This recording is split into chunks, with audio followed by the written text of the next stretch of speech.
Ella. So for today's video, ang gagawin natin ay ituturo ko sa inyo ang kantang Tagpuan by Myra de la Torre. So start na tayo. Siyempre kailangan natin ng capo na nakalagay sa first fret. So ang gagamitin nating chord is G, B minor, C, A minor, D, and C minor. So, isa-isahin natin sila. Ganito sila. So, G. Ang ating first finger ay nasa 5th string natin. Tapos, ang second finger nasa 6th string. Tapos, ang ating third finger ay nasa 2nd string. Tapos, ang fourth finger ay nasa 1st string. So, this is G. Then, next natin is B minor. Ang ating first finger ay nakalay sa ating 2nd fret. Tapos, ang ating third finger ay nasa ating 4th string. Tapos, ang ating fourth finger ay nasa 3rd string. So, this is B minor. The next natin is C. So, ganito siya. Ang ating first finger ay nasa 2nd string. Tapos, ang ating second finger ay nasa 4th string. Tapos, ang ating third finger ay nasa 5th string. So, this is C. The next natin is A minor. So, ang first finger natin ulit ay nasa 2nd string. Tapos, ang ating second finger ay nasa 4th string. Tapos, ang ating third finger ay nasa 3rd string. So, this is A minor. The next natin is D. So, first finger natin ay nasa 3rd string. Tapos, ang ating second finger ay nasa 1st string, tapos ang ating third finger ay nasa 2nd string. So, this is D. The last natin is C minor. Kung dito ang B minor, atras lang natin ng isang fret ang C minor. So, ganyan ang C minor. May gitna din siya na nakalagay sa ating second. May gitna siya. Yung second finger natin nasa ating second string, tapos ang first finger ay nakalay sa ating 3rd fret, tapos ang ating third finger ay nasa 4th, tapos ang fourth finger natin is nasa 3rd string naman. So, this is C minor. So, ganito ang intro.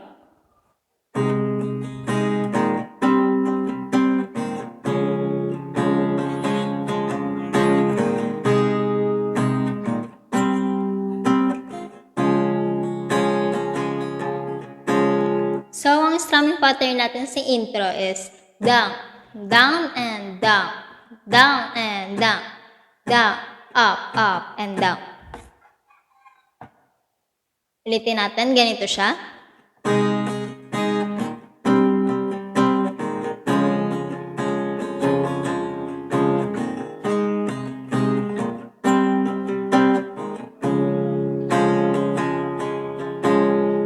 So, ganun. Ulitin natin.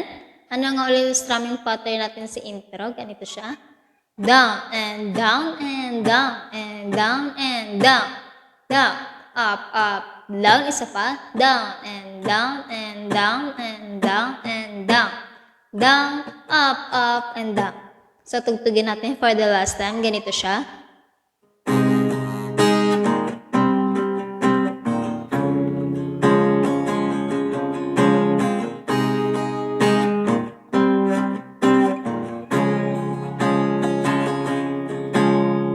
Ganun siya. So, proceed na tayo sa ating verse 1. Ganito siya. Di ko inakala darating din sa akin nung ako'y nanalangin kay Bathala.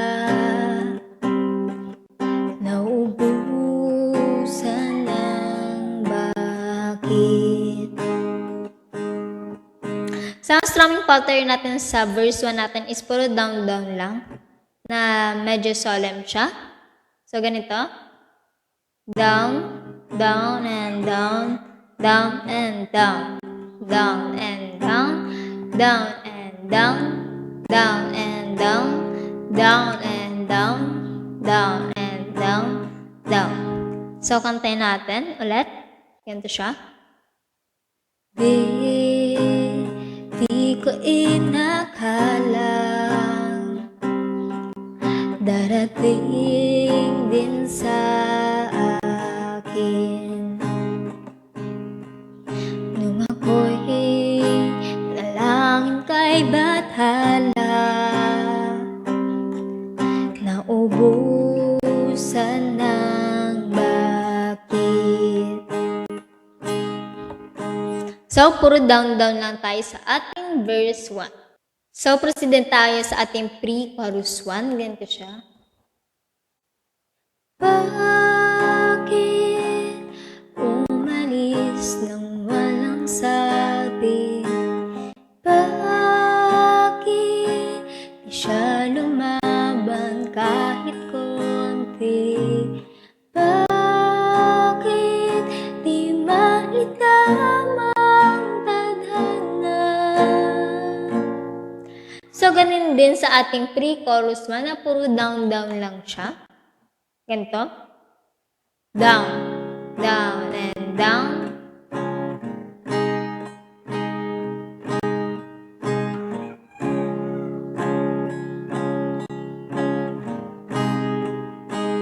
Last.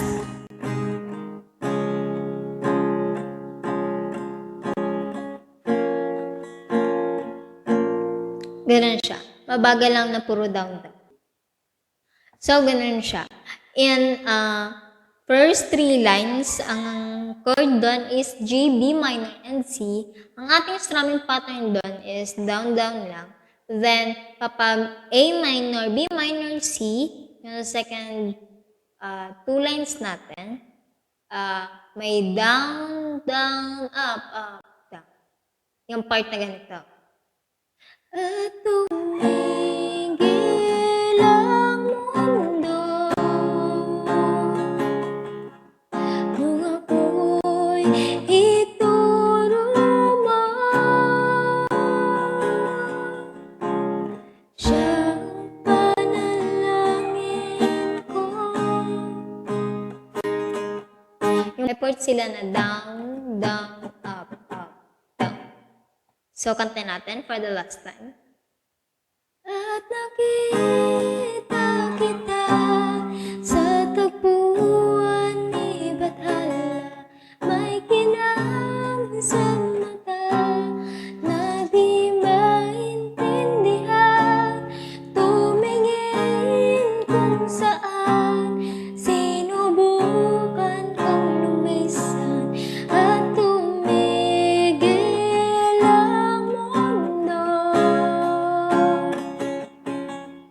nung ako'y ituro mo. Siya ang panalangin ko.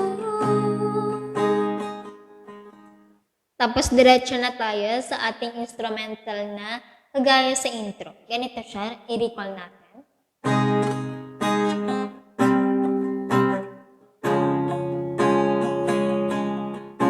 So, after ng chorus natin, meron tayong instrumental na parang intro, pero isang beses lang. So, ganito siya.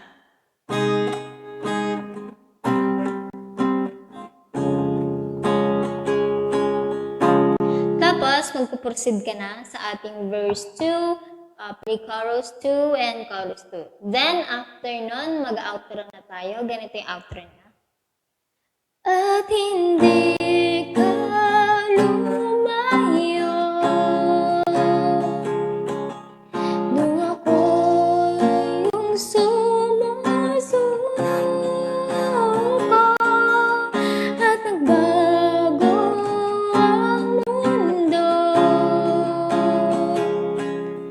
nung ako'y pinaglaban mo.